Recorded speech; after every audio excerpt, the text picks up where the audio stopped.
Yeah, you can see my screen, right? Just one screen. Okay, great. So let's start. Om.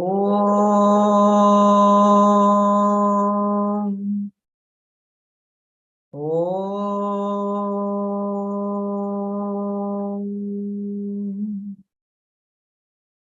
Om.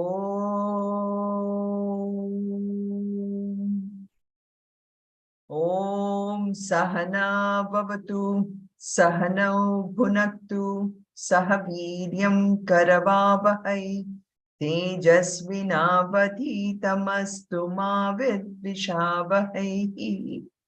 Om Shanti Shanti Shanti. Om Parthaya Pratibodhitam Bhagavata Narayanena Swayam Vyasena Kratitam Purana Muninam Madhye Mahabharatam Advaitam Vridavarshini Bhagavatim Ashtadashadhyayini Ambatvam Anusandadhami Bhagavad Gita Bhavatveshini Namostute Vyasa Vishala Buddhe Pulla Ravindayata Patra Netra Yena Tvaya Bharata Taila Purnaha Prajvalito Jnanamaya Pradipaha Prapanna Parijataya Totra Vetraika Panaye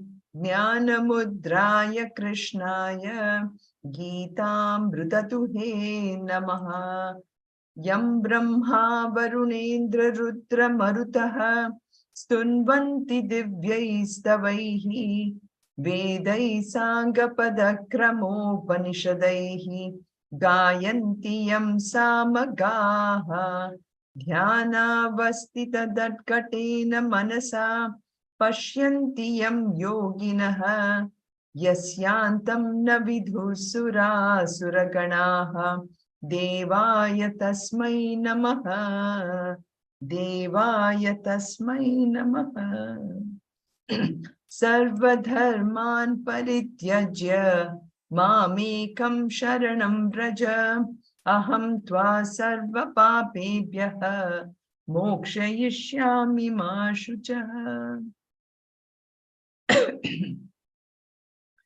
So we are on the 7th chapter. Last week, towards the end of our class, we had some really good discussion because Gita brought up this one question that, yes, we are, from the 7th chapter, we are understanding who this God is, and that this God is, the higher nature as well as the lower nature, para prakritihi, apara prakritihi, everything. I am able to see this whole world, everything, but yet, why is the knowledge not sinking in? That was a question that was asked. So I thought, today we'll have a little bit of this discussion on, in spite of everything, in spite of, listening so much, how do I really take something which is knowledge, which I'm listening to in Bhagavad Gita? How do I make that as a practice? And how does that practice lead to the wisdom, So many times, people think that by just possessing knowledge, of anything, and let's take chemistry or economics or MBA, I go to UFM for MBA, I get this knowledge, then I practice it in the world, I use that knowledge, for customers, how to get more customers, how to grow the big market, especially if you have an MBA and all that, that's it. I've learned everything, right? So too, in the area of spirituality, we feel that, if I listen to Bhagavad Gita and then I practice, karmanyevadhikaraste ma phaleshu kadachana, that I leave the results, everything that I'm done with it, right? So it is that easy as I apply this world, as I apply this knowledge to the real world, So, but is it really that easy? Just practicing this knowledge and then trying to get through all this life, do we really feel that we are getting there? Well, it is not that easy, right? So knowledge is this, I'm showing this iceberg, this is an iceberg where you see a small portion on the top. And I remember this old Alaska trip, Gita, which we took. We saw many of these icebergs, the small iceberg which is there, we think, okay, this is all the whole world is. This is all that knowledge. But there's this huge amount of work that needs to be done before that knowledge can actually translate into this wisdom. And that's why in the 7th chapter, he starts off by saying Jnanam and Vijnanam. So Jnanam is what I'm gathering from the world, but Vijnanam is lot more difficult to get in. And that is probably one of the reasons why the knowledge is not really sinking in that well, because there's a huge amount that we have to work upon. And we think, by just practicing, like I said, we practice karma theory, we get there. But it's not, because we as human beings, we are so complex, we are really complex in the sense there is so much amount of this vasanas, and in fact, I have a very nice slide on this too. I'll come to that. All these vasanas, they make my system very complex. And with this complexity which we have, and with this vasanas, which is this intentions that we have, what we do is we, especially in today's world, we just rush through things. We don't take the time anymore, to allow this knowledge that we have gathered to getting rid of our vasanas. There is a big gap. And this gap is why that this knowledge is just not translating into this wisdom.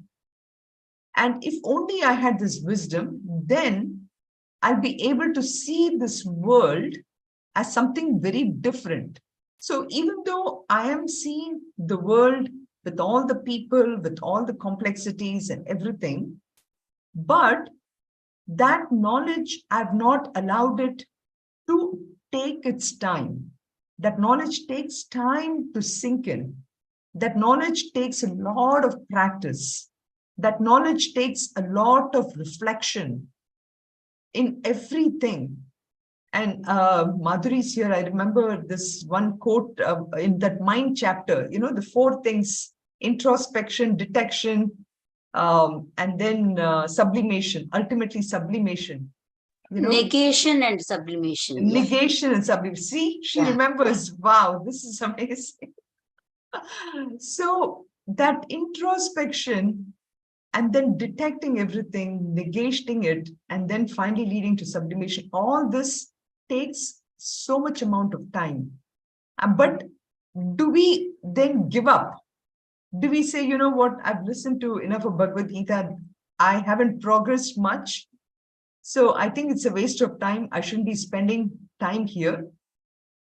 That is not true, because to chip away a lot of this iceberg at the top, again, I'm using the analogy a little differently here, but in order to chip away all these vasanas, which is so deep within, it takes listening to Bhagavad Gita, and then listening, as we have talked about before, this is where, again, 7th chapter, he says, Shrunu, in the very first shloka, listening and listening and listening and understanding it, and then practicing it, and continuous practice all the time will allow us to see the world very differently.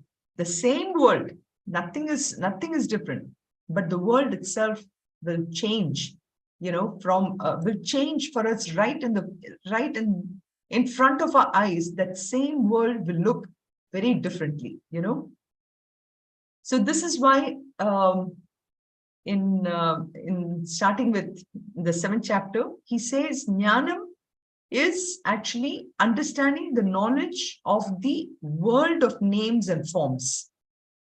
So this world of names and forms, which is the entire knowledge that we go to study in the universities. Okay, we go to the universities, we study all this, we apply to the world. All that is nothing but in this world of names and forms.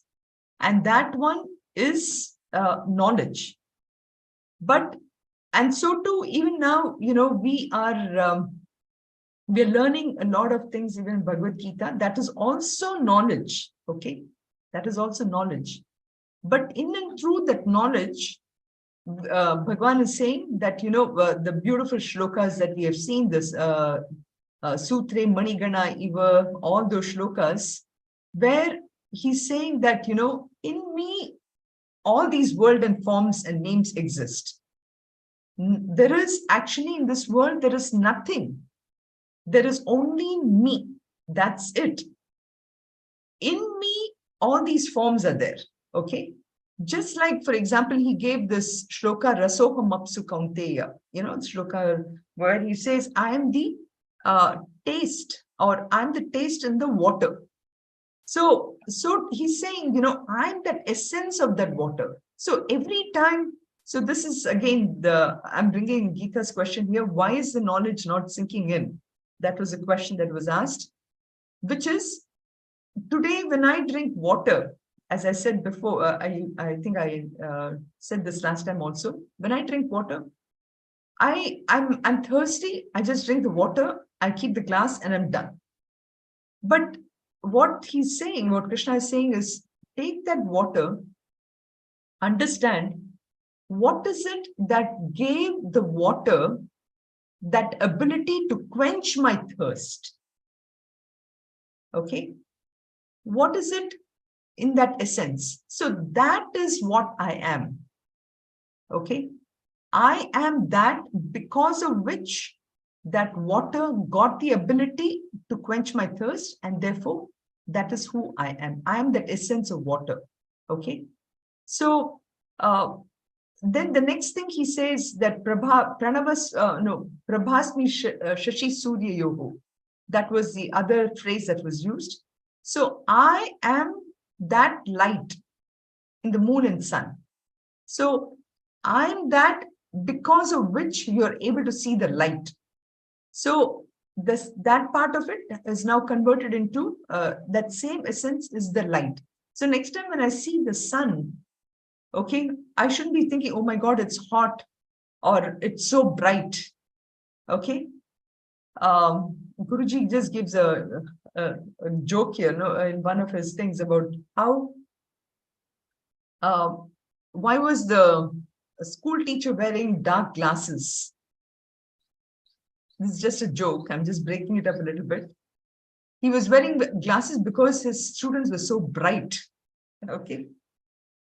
So too, when I look at the sun, I look at the brightness of the sun and I think, okay, that is what sun is. But I have to think about what is it that gave that sun the light. So everything, I have to dissect it until I recognize that that is what that essence is. That is God. God is not just Venkateshwara in Tirupati or, Devi alone. They are all forms which will allow me to focus on that absolute God. That is that essence. That is what he's trying to say. And then there was the other shloka, Pranava Swarupa, I am the Pranava, I am the essence, which is Om. I am the Om in all these Vedas. The Veda-ness of Veda. If you say, what is Veda? Veda is a source book of knowledge. But that knowledge, what is the essence of it? That Veda-ness, that is me. So he is literally taking different things. One is the taste, one is the light, and now the knowledge itself. So in, I think I've shared it in one of the lectures. Sarve Veda Yat Padamapnanti Tapamsi Sarvani Chiyat Vadanti Sirichanto Brahmacharyam Charanti Tatte Padam Sangrahinam Dravimi Om Iti Etat. So all the Vedas, they only talk about how do I reach that state, that Brahman state. And it is that Brahman which is everywhere, everywhere. So next time when you're drinking water, think about it as I'm drinking Brahman. You know, I'm drinking Brahman. I'm seeing Brahman in the sun and the light. I'm reading something. I'm actually reading Brahman. So ultimately, if I keep on beyond the forms, if I look at the essence, just like we have given this other example too before about, actually you can take any example, but, pot. We have pots. It's the mud which is being made into the pot. It is the same mud which is being made into the plate. It is the same mud which is made into a cup. In and through all that is nothing but mud. But when I go to the store to buy, I'm tired of the cup that I'm having to drink my coffee, I go and buy something else. Let's remind ourselves, ultimately, I'm buying nothing but that porcelain or I'm buying that glass. But, I get enamored by the beauty which is outside. And I think that is what I am. So again, I'm going back to the question, what Geeta had asked. Why is it not sinking in? Because my mind is being trained all the time to look at something which is glamorous. Constantly, my mind is working only that way. Why do I buy more saris? Why do I buy more stuff for my house? Why do I buy something different? Because my mind gets tired of seeing the same thing. I go to another thing. But if I train my mind to look at the essence behind everything that I'm seeing, then my mind will not really go towards that. So the shlokas, for example, shloka 7, that's why he's saying, Matta parataram na anyat. He's trying to tell us, go back and check, there is really nothing beyond, there's nothing there. I mean, nothing there in the sense, yes, you're seeing the forms and everything, but in my mind, I take that paradigm shift to looking at that same thing, but reminding myself that is coming from a different cause, and that cause is that ultimate reality, which is Brahman. It is nothing but Brahman everywhere. Brahman in the form of all these things that I'm enamored today. That is what is, my mind is being so habituated. And I have one other thing on another slide on this, but I'll show that also. So here so everything is in me. Just like all these pearls are in the thread. Okay, we are so used to, so this is the paradigm shift, right? When we look at this necklace, I look at it as if that the thread is going through all these pearls, I just look at it that way. I don't think about it anything. But think about it the other way, which is all those pearls will not exist if that thread was not there, right? These pearls without the thread is not a necklace. So the necklace exists because the pearls are on the thread. So too in the world, all these forms and everything will exist because of Brahman. All the forms are in Brahman. That's how we have to look at it. So if all the forms are in Brahman, and I'm only being enamored by all these forms which are so transient and which can go away at any time, why am I bothering my head about all these temporary things? Why don't I focus more on that absolute reality? So that is the essence of what we have discussed so far. Okay. Makes sense? to some extent. I know it's still, you know. Yeah, Geeta, anything? No, somebody has a question. Swarna, go ahead. No, I don't have a question. It is just that it does help, but it is deep. You have to. It's when you're explaining it, it makes a lot of sense. But it is the mananam after the explanation is done. When you're by yourself, it is the mananam that effort has to be put in. Otherwise, this is just.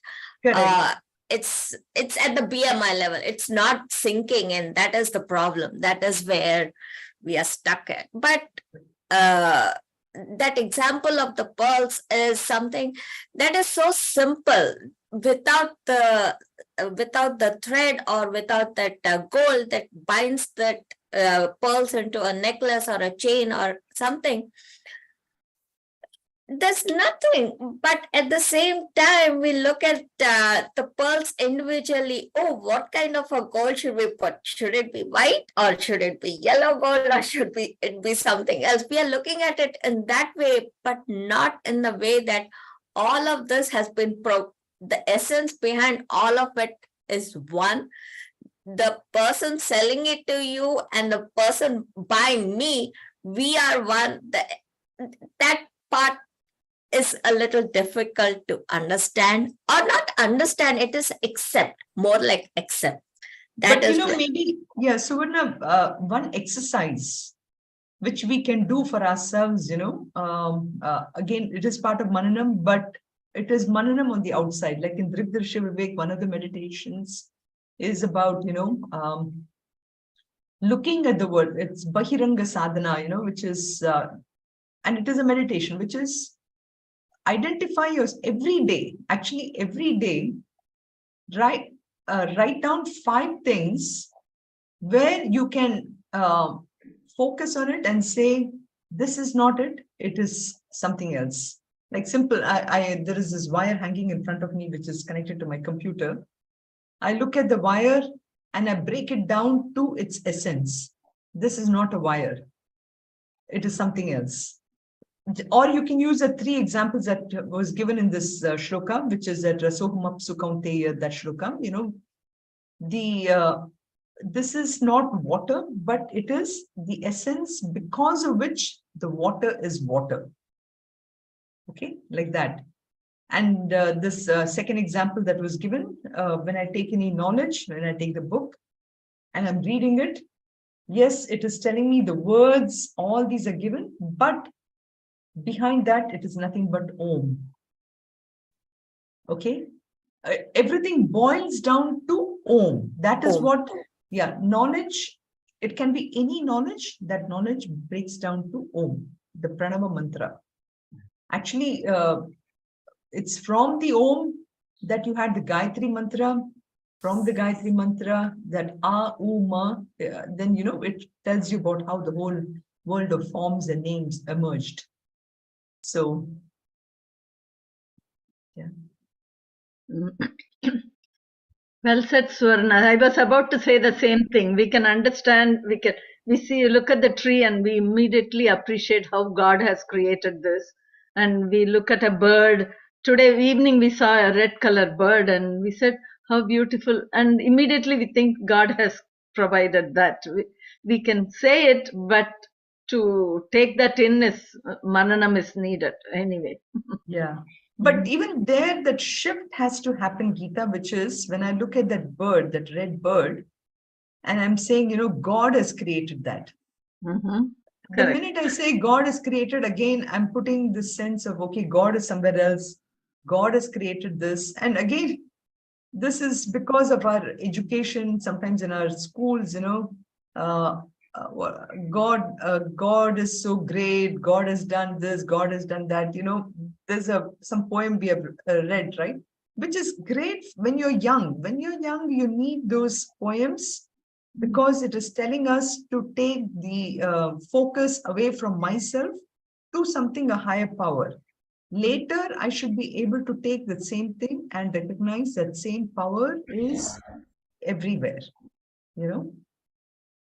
So when you see that red bird, what do you say? God is in, I mean, how do No, you think? How do you the think? very, okay, maybe I'll jump a little bit to say that when I see the red bird, I see that I am that red bird. Okay, who am I? I am that Brahman. So instead of saying, that is a red bird, God has created the red bird. Mhm. Okay, who is that God? Who is that ultimate power? I am that ultimate power.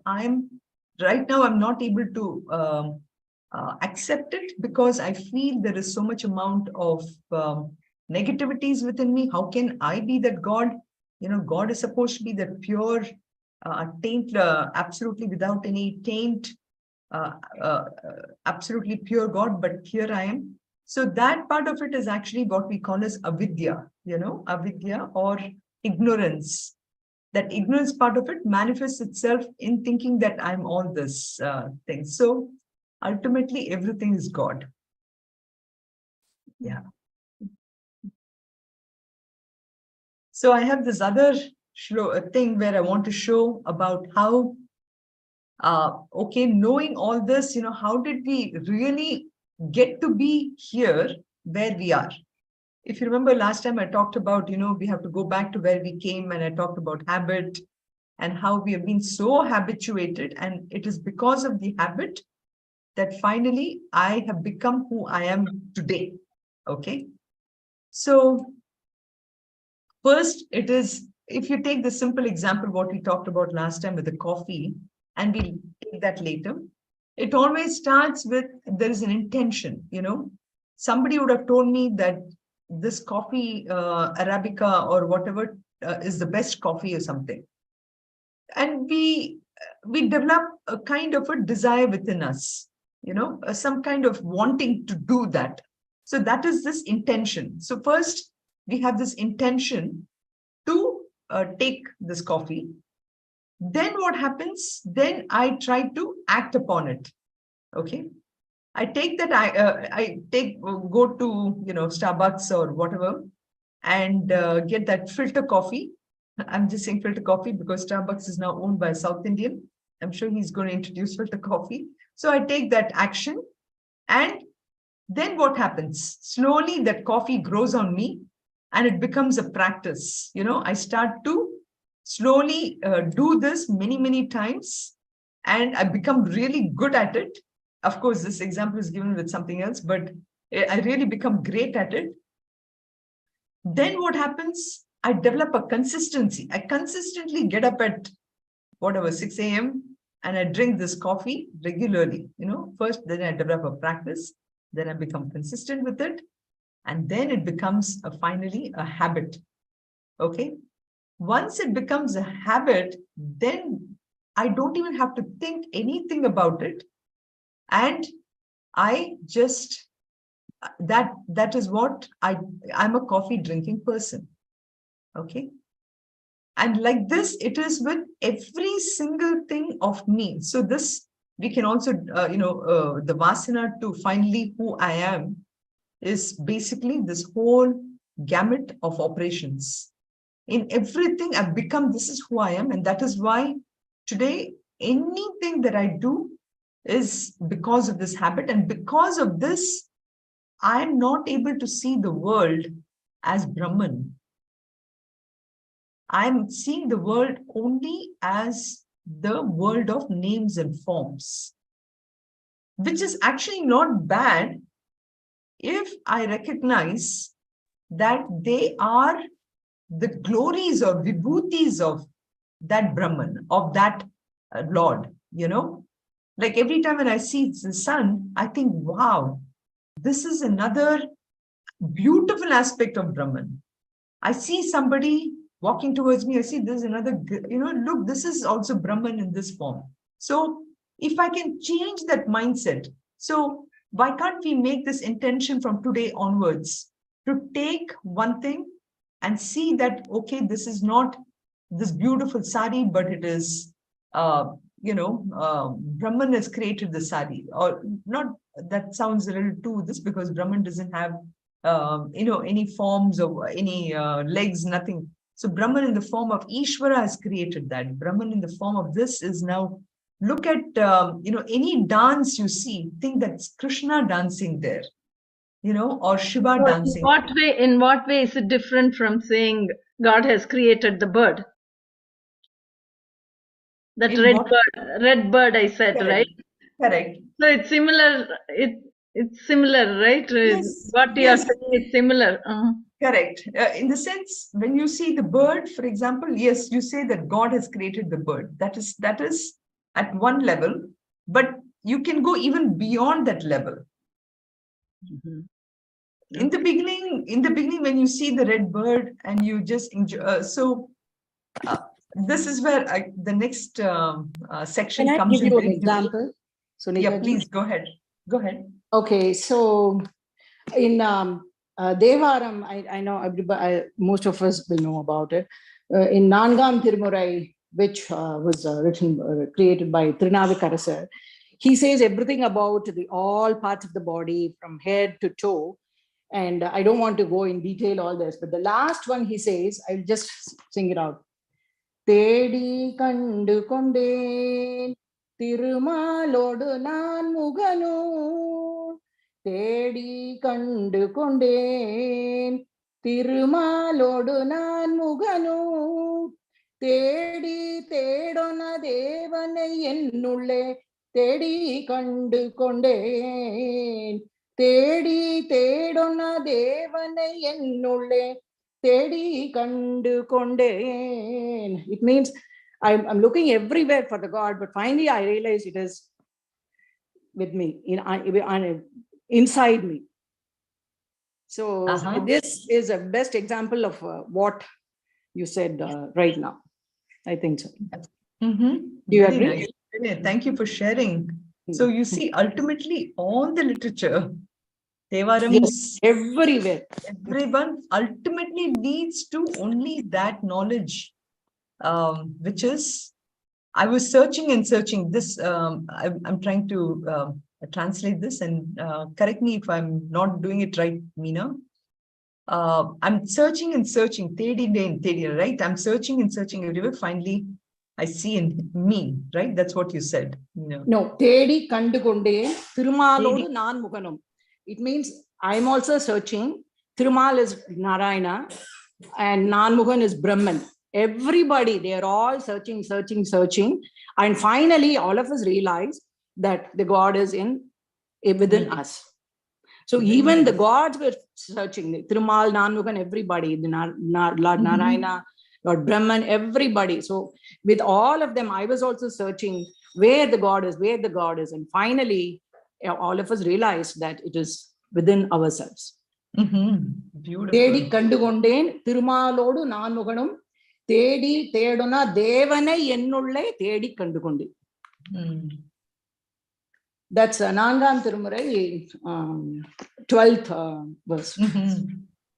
Very nice. So just another way of looking at it is that first it's an intention. So from what Meena said, even today we can actually start to practice that when I'm looking at the world, now slowly, instead of looking everywhere else for that happiness, which is steady contained, I'm looking for that happiness everywhere. That happiness is me, and that happiness is that Ananda. It is that Satchit Ananda. That is the bliss. We can even bring in Satchit Ananda in the shloka that she just said. So let's look and make this now a behavior where I'm looking the world that way. And so then, it becomes a habit that way. And finally, it becomes my own change within myself. Okay. So another beautiful quote, which I wanted to point out here. Today, we look at ourselves as I am. I am this person, you are this person, you are this person. So again, a transition in how I can look at it. I am, you are, to we are. Okay. And ultimately, we are this whole world. The world is the whole thing. And to ultimately that, this is who the Brahman is, or not this is who, it is nothing but Brahman. And this is just a beautiful quote that I, came across, which I really love it because it's Einstein's quote, which again, he's also saying the same thing, which, sometime back, if you remember, I had put this thing here. This is what I put in the starting, about how we have to start looking at the world this way, that the whole world is me and me alone. And who is this me? I am that Brahman. So Einstein's quote says, a human being is part of the whole called by us as the universe. Okay. And this small part is limited in time and space. Because, we say space is infinite, time is infinite. In this infinite space, we as an individual is a small thing. So again, the reason I'm putting all this is to answer this fundamental question last time, which is, why is the knowledge not sinking in? Because we look at ourselves as an individual. So how do we do that? We experience ourselves. He experiences himself, his thoughts and feelings as something separate from the rest. Constantly be looking at this, I am different from the whole world. And this is nothing but it's an optical delusion of consciousness. And I'm going to come to this aspect because the shlokas 13 and 14 is about Maya. Okay. And just see how all this literature, it comes together to say the same thing. Okay. So we experience ourselves as something separate, a kind of optical delusion of consciousness. And because the way our thinking pattern has developed, that tends to be our own prison. It tends to limit us. So this delusion is a kind of prison, restricting us to our personal desires and to affection to a few people are nearest to us. So what should be then our next step? Our next step is, our task must be to free ourselves from this prison by widening our circle of compassion to embrace all living creatures and the whole of nature in its beauty. So Einstein takes it to this level only, okay? But our scriptures goes a little beyond, and to say ultimately that this optical delusion needs to be broken. And who can break that? Only we can break it.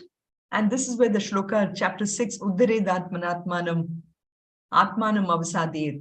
I ourselves can break it only by myself. But how do I break it? It is only through knowledge. And where that knowledge is made into the wisdom by constant practice. Okay.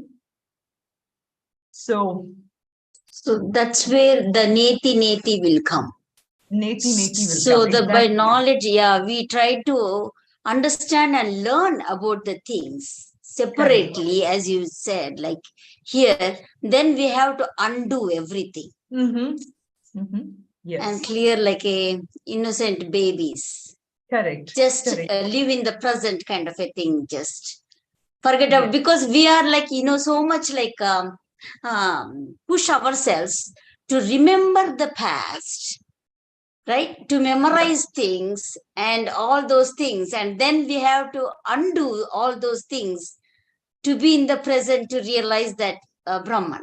Yeah, correct. Everything is interesting. Very nice. Yeah. So that's why I wanted to spend a little time. I know today's class is already 6:42. I mean, we have only about 17, 18 minutes left. But through these 3 or 4 analogies, I wanted to bring this concept of why is it not sinking in? Why am I so caught up in the world? Why am I allowing the world to dictate everything of who I am? And, so any other thoughts, any questions, Geeta, based on what we discussed last time to now? Does it help? Does it help with all these pictures? Yeah, thank you.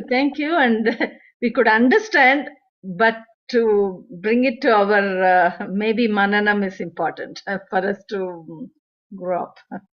Yeah. So any Yeah. suggestions on how do we do that? How do we bring, even though now we have the same knowledge depicted in a different way? I mean, Gita, just reading the shloka is enough, right? If you read that, that is enough. But these explanations hopefully will help. But the next step, how do we bring it to our where I make the shift, where I'm right? Right. It can happen only slowly, but for that we have to slow down. Really have to slow down, and give a little bit of time for this knowledge to study this. Even if I can take, one 7 chapter, of course, every shloka in each of the chapters is a great mananam tool. But in the 7th chapter, especially this few shlokas like Matta Parataram Nanyate, that pearl necklace shloka, or that Rasoham Apsu Kaunteya, or all these things really helps. Okay. So then we discussed all this. I'll skip these shlokas.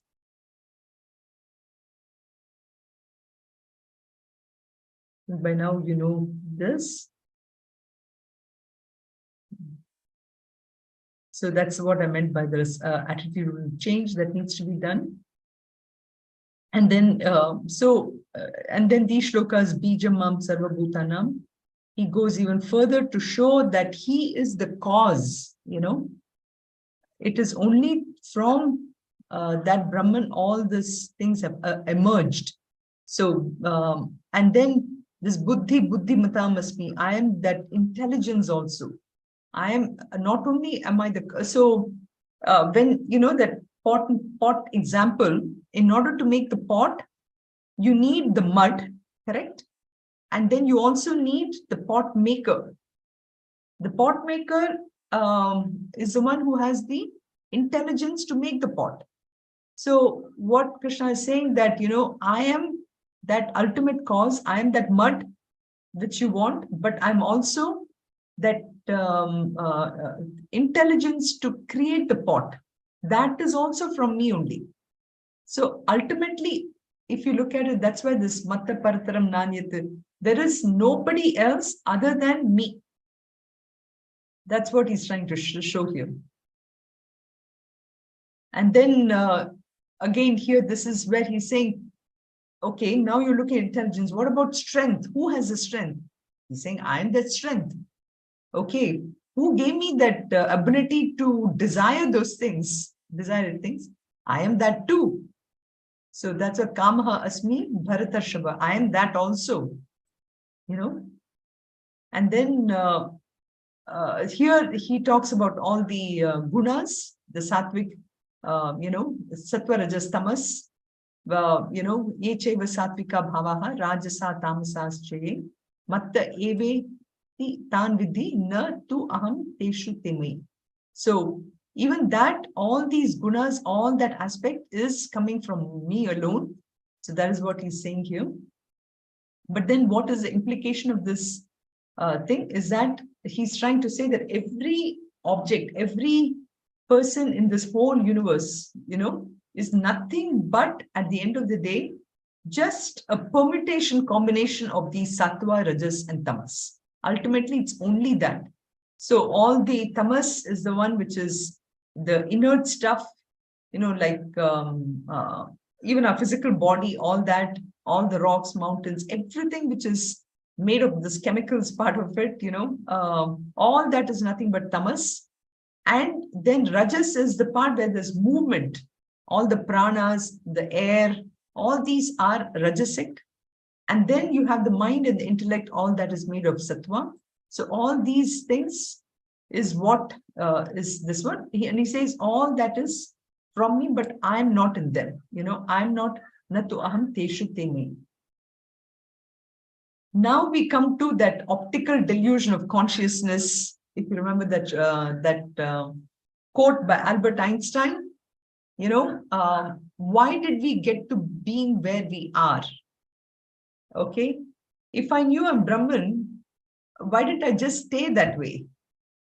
Okay. What is it that made me where I am?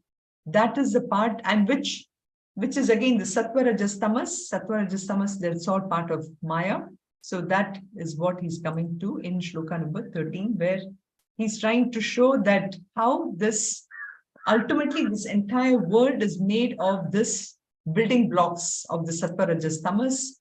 And so, for example, how did that happen? So how did that Brahman become all this, many? So, if you take, if you remember this physics experiment in our school, you pass this light through the prism, what happens?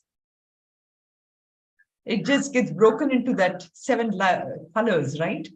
So that is the part, how this whole Maya really happened, and how ultimately we got caught into this Maya. That part of it is the shloka, which is Tribhir Gunamayi Bhave Redhi Sarvamidam Jagat Mohitam Nabijanati Mamibhyar Paramavyayam. So he says, I'm that, ultimately it's that Maya, that is also my power. He's saying that is also because I'm the one who created Maya. So the Maya is that power. So it's composed of the 3 gunas. By these, the whole world is deluded. The world knows not me as distinct from them and immutable. So we get caught in this Maya, and we then become, we think this is who I am. Something doesn't work out, I get sad, I get depressed, or, I get a promotion, I'm very happy. All this is ultimately my doing. Individually, this I becomes affected by these gunas, and I act that way. So he says, I'm not in them, they are in me. So here, ultimately, it goes back to the focus to say that, that ultimately, whatever is happening to me, that is not Brahman, that is your own individual issue. I'm that absolute Brahman. So that is what he's trying to say, that you are all in me, but I'm not the one responsible for what you're going through this. So this Maya itself, which has different names, we call this as avidya. That is not understanding or delusion. Maya is also the name for Prakriti or the nature. Maya is also called as tamas or ajnanam. And then, so these are just what I wanted to say here. And Trigunatmakam, which is originator of 3 gunas, and Asat, all these names are given for Maya. Okay, just some things to think about. So let's chant 14th shloka.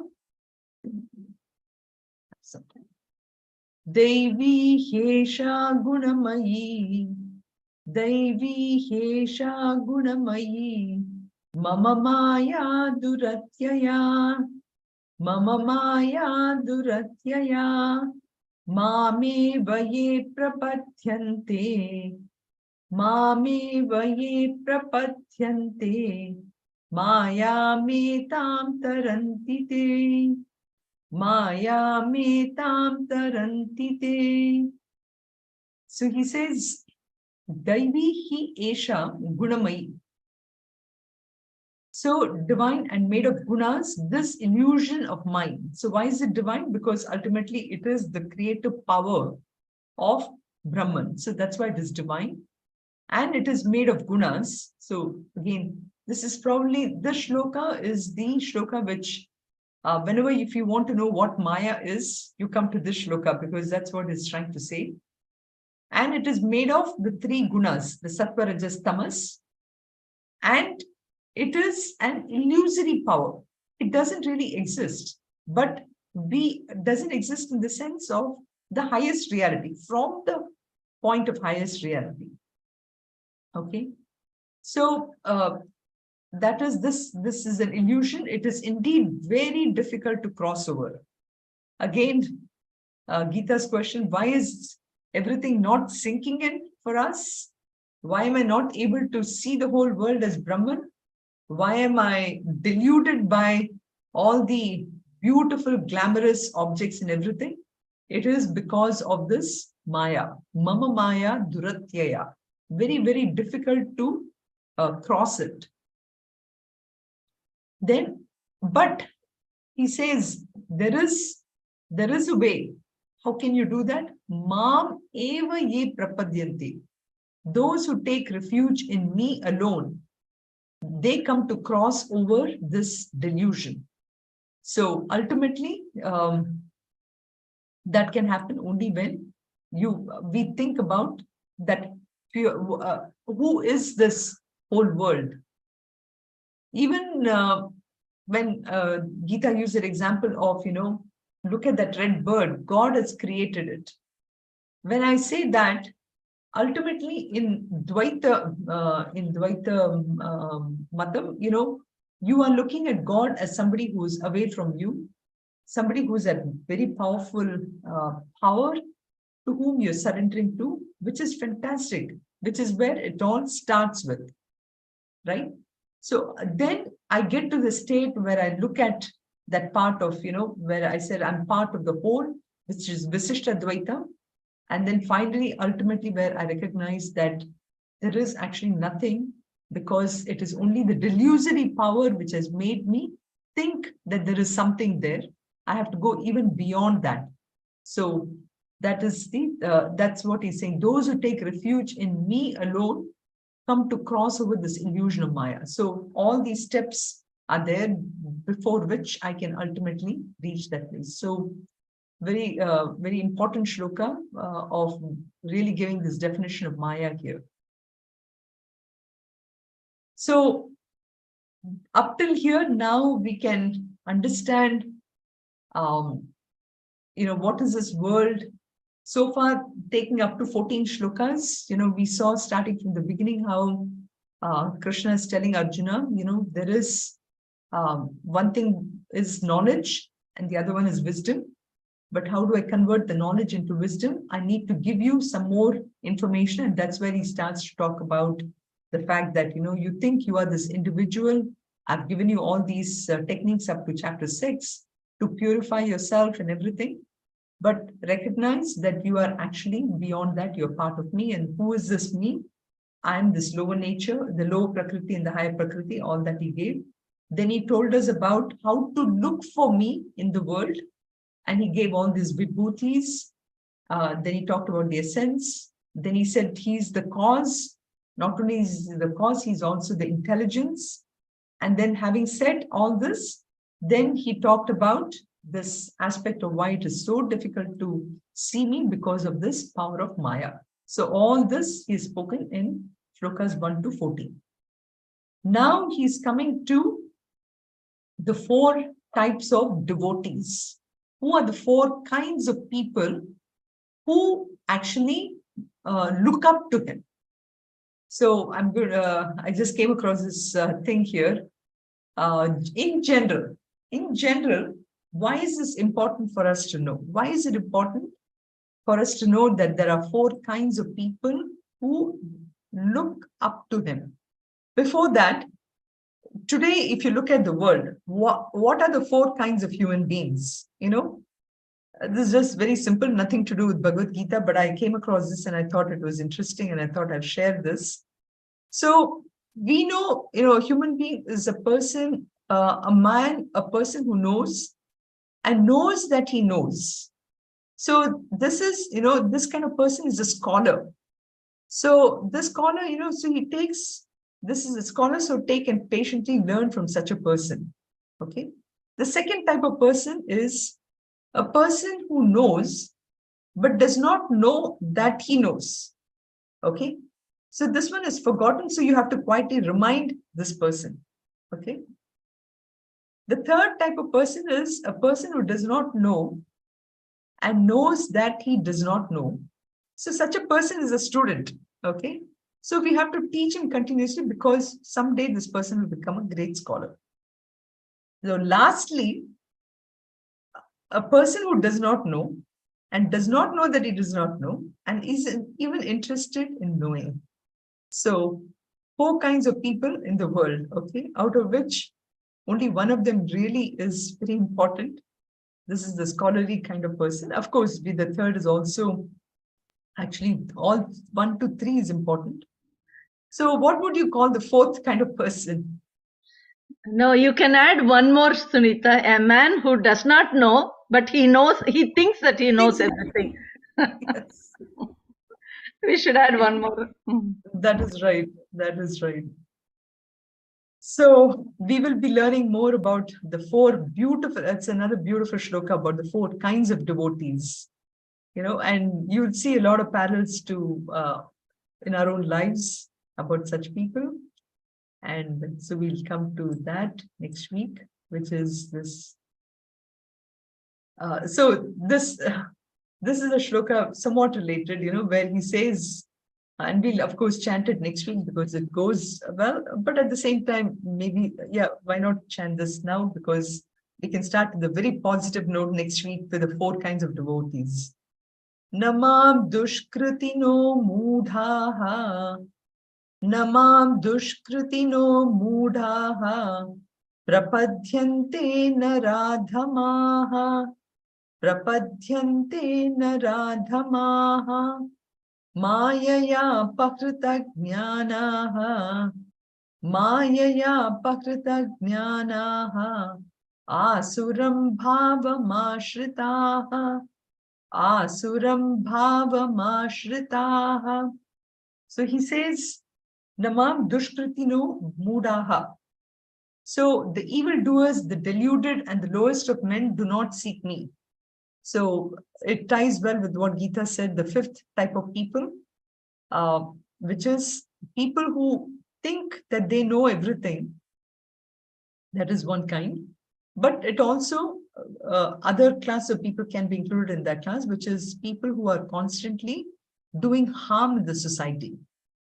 And this deluded goes to the point that the 5th kind of person, deluded, meaning that people who are looking for things of power and money and everything and think that is the most important thing in the world. Okay. Mayaya apritaha, mayaya pakrita jnanaha. Also those who by their own delusions are deprived of knowledge. Again, something similar to what he said. They take to the ways belonging to demons. Okay. Asuram bhavam ashritaha.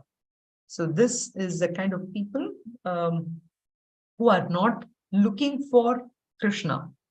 Okay. And then finally, in 16 onwards, we will, we'll cover this next week.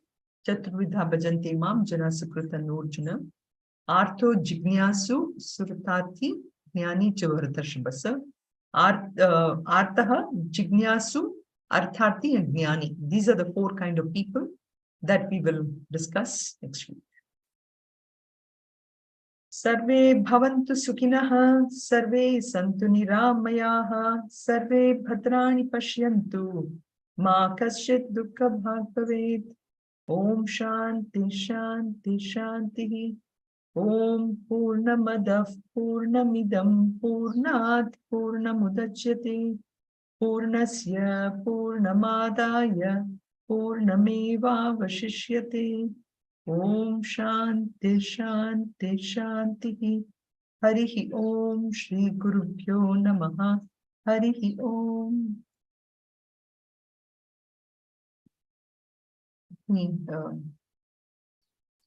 Stop sharing.